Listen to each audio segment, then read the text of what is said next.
اور انہوں نے ہماری اہمیت اور ہمارے تحفظات کو ایڈریس کیا اور یقین دہانی کرائی ہے کہ you will see the results on ground, اور اس کو آپ کو پتہ چلے گا، عملی طور پہ پتہ چلے گا.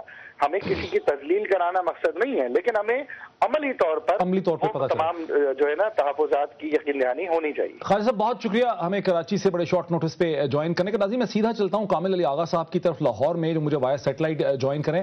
آغا جی، آپ نے خواجہ اظہار صاحب کو بھی سنا جو متحدہ قومی موومنٹ کا موقف بتا رہے تھے، لیکن بہت سے تجزیہ نگار یہ محسوس کرتے ہیں کہ متحدہ قومی موومنٹ جسے پاکستان کے گزشتہ ایک عشرے میں 10 سال میں ایک کنگ میکنگ پارٹی کی حیثیت دیکھا گیا، گزشتہ 2 روز میں ایسے لگتا ہے کہ پاکستان پیپلز پارٹی کی حکومت نے بہت ہی ٹھنڈے طریقے سے پیار سے ان کو ڈیل کیا، لیکن کوئی بہت زیادہ لفٹ نہیں کروائی، کوئی بہت زیادہ وہ مروب نہیں لگ رہے متحدہ قومی موومنٹ سے، اور ایسا لگتا ہے جیسے ایک بڑی خود اعتمادی سے انہوں نے متحدہ قومی موومنٹ کو ڈیل کیا. آپ کو کیا سمجھ آ رہی ہے؟ ڈاکٹر صاحب، یہ وہی خود اعتمادی ہے جس کا میں تذکرہ پہلے بھی کرتا رہا ہوں اور کر رہا ہوں.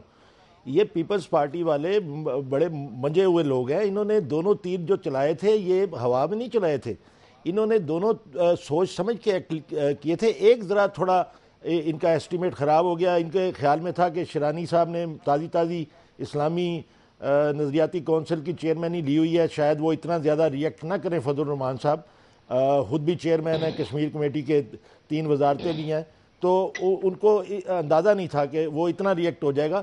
دوسری طرف ایم کے ایم جو ہے وہ اس وقت پاکستان کی ایم کے ایم کی تاریخ میں سب سے زیادہ کمزور وکٹ پہ کھیل رہی ہے. وہ اس وقت اس بات کے متعمل نہیں ہے، اور اس کا اندازہ اس کی کیا وجہ ہے کہ آپ کہتے ہیں کہ بہت ساری وجوہات ہیں. وہ جو انکشافات ہوئے ہیں اپنا مرزا صاحب کی جو کے بیان میں، اور جو انہوں نے پہلے بھی کیے جو اب بھی کیے، اس کے اندر ساری نشاندہی ہوتی ہے. اور اس میں وہ شاید متحدہ دیکھیں نا، میں اس کی ایک میں آپ کو ثبوت بھی دے سکتا ہوں کہ الطاف حسین صاحب نے ساری جماعتوں سے کیا یقین دانی لی ہے. یہ پچھلے 3 دنوں میں یہی یقین دانی لیتے رہے وہ کہ کیا اگر ہم الگ ہو جائیں گے تو آپ تو نہیں مل جائیں گے. تو وہ اسی لیے کیا ہے نا کہ وہ ویک وکٹ پہ اگر کوئی اور مل جائے، مسلم لیگ قائد اعظم مل جائے اور ان کے خلاف کارروائی ہونی شروع ہو جائے، پولیٹیکل وکٹمائزیشن ہونی شروع ہو جائے، یا ان کے بندوں کے خلاف کارروائی شروع ہو جائے. دیکھیں کراچی کے اندر ایک صورت تو آپ کے بالکل سامنے ہے. دیکھیں میں ڈاکٹر صاحب میں تھوڑی سی بات کرنا چاہوں گا. دیکھیں کراچی کے اندر یہ بات بالکل یقین کے ساتھ آپ کہہ سکتے ہیں کہ اب صرف ایم کے ایم کے اوپر بتہ خوری اور ٹارگٹ کلنگ کا الزام نہیں ہے. اب وہاں پہ کچھ 6-7 گروپ اور بھی ہیں، اور ایک گروپ وہ بھی ہے جس کی سربراہی جو ہے کا الزام جو ہے وہ ذوالفقار مرزا صاحب کے اوپر ہے خود. اور میں یہ سمجھتا ہوں کہ اس صورتحال کے اندر وہ بیچارے جو ہیں وہ اپنے ورکروں کو اسٹیج پر نہیں لگا سکتے.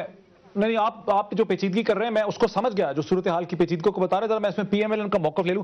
دیکھیں عابد، اس میں ایک پوائنٹ آف ویو یہ بھی ہے کہ یہ پیپلز پارٹی نے جو اتنے کانفیڈنس کے ساتھ، اتنی خود اعتمادی کے ساتھ متحدہ کو ڈیل کیا ہے گزشتہ 2 دن میں، بڑی ٹھنڈے طریقے سے پیار سے، جس طرح بچے کو سمجھاتے ہیں کوئی بات نہیں آپ ناراض ہیں بچے چپ کر جائیں، ہم آپ کا سارا، اس طرح سے انہوں نے ان کو ڈیل کیا ہے، صاف پتہ چل رہا ہے. اس کی سب سے بڑی وجہ ہے کہ پیپلز پارٹی کو پورا یقین ہے یا انڈرسٹینڈنگ ہے یا ٹیسٹ انڈرسٹینڈنگ ہے کہ پی ایم ایل این ہمیں روک نہیں کرے گی، پی ایم ایل این ہمیں اسلام آباد میں ڈیسٹیبلائز نہیں کرے گی، جیسے کہ چودھری شجاعت حسین صاحب نے کہا ہے کہ پی ایم ایل این آپ دیکھیں گے کہ حکومت کو سپورٹ کر. کیا وجہ ہے اس کی؟ دیکھیں جی، پہلے چودھری صاحب اپنی سٹیٹمنٹ پہ غور فرما لیں. چودھری شجاعت کی بات، میں انہی کی بات کر رہا ہوں. وہ اپنی سٹیٹمنٹ پہ غور فرما لیں جو انہوں نے بابر اعوان کی ملاقات کے بعد کی، اور اگر وہ اپنے چھوٹے بھائی پرویز الہی کی سٹیٹمنٹ سن لیا کریں تو ان کے لیے زیادہ بہتر ہے، ان کی صحت کے لیے بھی زیادہ بہتر ہے. میں آپ کی بات کا جواب دے رہا ہوں جس میں پرویز الہی صاحب نے کہا جی کہ ہم مرکز کی حکومت تو نہیں کرائیں گے لیکن پنجاب حکومت گرانے میں ساتھ دے سکتے ہیں.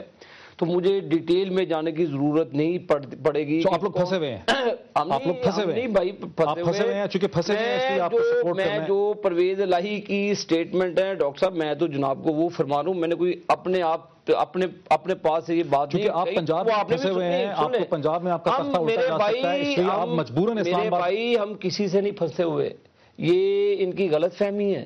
یہ پہلے اپنی میجورٹی تو دکھائیں. یہ ہماری ان پر احسان ہے کہ ہم نے ان کے وہ ان کو اپوزیشن لیڈر بنایا ہوا ہے, ورنہ ان کے پاس یہ بھی میجورٹی نہیں ہے. وجہ تو ہوگی نا کہ آپ دیکھیں یہ جو اتنی خود اعتمادی ہے پیپلز پارٹی کی, دیکھیں یہ خود اعتمادی جس طرح سے ڈیل کیا انہوں نے میری متحدہ. یار سنیں, یہ ساس بہو کا معاملہ ہے اور یہ اب نہیں ہو رہا, یہ پچھلے 2-3 سالوں سے ہو رہا ہے. کبھی رحمان ملک صاحب منانے چلے جاتے ہیں روٹھے ہوئے پیا کو, کبھی یہ ان کا آپس میں ابھی بڑے ٹھنڈے طریقے سے یہ سارے ذوالفقار مرزا نے کہا ہے کہ اگر ایم کیو ایم حکومت چھوڑنا چاہتی ہے تو حکومت چھوڑ دے. نہیں, یہ تو پھر دیکھیں میں نے آپ کو پہلے کہا اگر چھوڑنا ہوتی تو پھر اتنی اسٹیٹمنٹ کو ملاقاتیں کرنے کی, منت سماجت کرنے کی کیا ضرورت ہے. جیسے اب الطاف حسین صاحب نے بھی آپ کے سامنے, کبھی انہوں نے زندگی میں کسی سے صاحب بات نہ کی ہو, لیکن 3-4 پارٹیوں سے انہوں نے خود بھی رابطہ کیا. میرے سوال یہ ہر پولیٹیکل پارٹی کا رائٹ ہے. میں نے آپ کے سوالوں کا سب کا جواب دے رہا ہوں. اس کا جو چیز ہے کہ ان کو اتنی خود اس کا نہیں دیا. لیکن ناظرین ایک بریک لیتے ہیں اور بریک کے بعد جب ہم آئیں گے تو ہم نفیسہ شاہ صاحبہ کو بھی اس میں شامل کرتے ہیں, کیونکہ ان کو اس سیگمنٹ میں ہم شامل نہیں کر سکے, لیکن ایک بریک کے بعد.